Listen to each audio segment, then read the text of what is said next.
My name is Lutha Leahy-Miller. I'm a longtime Hampton surf artist.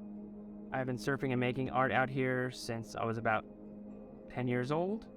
I work primarily in Japanese ink and brush, and I also will use mixed media as well. Basically what I do is I try to capture motion and emotion through brush strokes, right? So it's kind of expressing motion and energy, so especially with surfing, even with the skulls actually, trying to create like a sort of shimmering effect a lot of the time. I was surrounded by a lot of artists, so for instance, Roy Lichtenstein, like one of his two main studio people out here, this one guy Jamie and this other guy Carlos, were friends of my dad, so I grew up going over there and seeing a lot of the Lichtenstein works being made, and at one point I actually had Roy Lichtenstein's projector. Because sometimes, you make a sketch, you want to blow it up and make a painting or something. So I did have his projector for a while. And then at some point, I just decided I was going to do that for the rest of my life. I think I was like 8 or 10 or 11. And that was it. And then I started surfing, a little later. And then we lived in Hawaii for a few years. And then I lived in Mexico and then California. Before I went to Mexico, a lot of my art was like very dark. I used to do a lot of black charcoal and a lot of it was on purpose, but I remember I was sitting there and one of my older friends was like, why are you drawing such dark stuff? We're in Mexico, it's beautiful here. You should draw it with colors. and I was like, maybe I should. So I just started using a lot of color after that. And then I started getting into Japanese art, like Hokusai and Hiroshige. And then I love like graphic art like Mobius and there's just so many good artists. Hergé, even from Tintin, I like a lot. Even comic book art, Bernie Wrightson.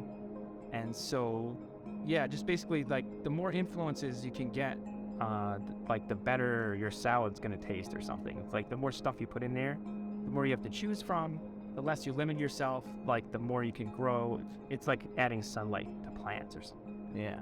And then so later on, I got into Tibetan Buddhism, which is just a little more colorful. So all this is all Tibetan Buddhist stuff. So I've been practicing Tibetan Buddhism since like 97.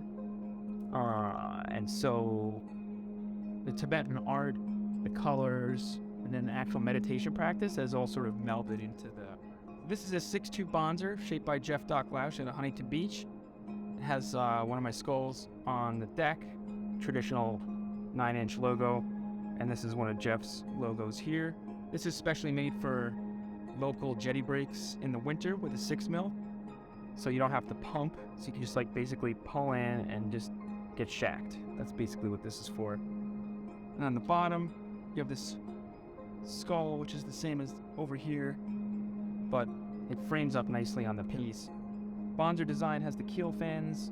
What's sort of unique about a bonzer is the concaves will actually increase speed through a turn as opposed to losing speed through a turn. So usually when you do a turn surfing, you're building up a lot of speed and then you're translating it to torque to like sort of slow down, get back into the curl or whatever. But with these, you can actually step on the gas and you'll actually increase speed through your turn. And they're a little tricky to get used to though. So this is another Jeff Doc Lausch. Here goes the leash. So one of my skulls on the front, Jeff's logo down there, Creature's Pad, John Leash, old turquoise. I really like turquoise a lot. And here's the bottom.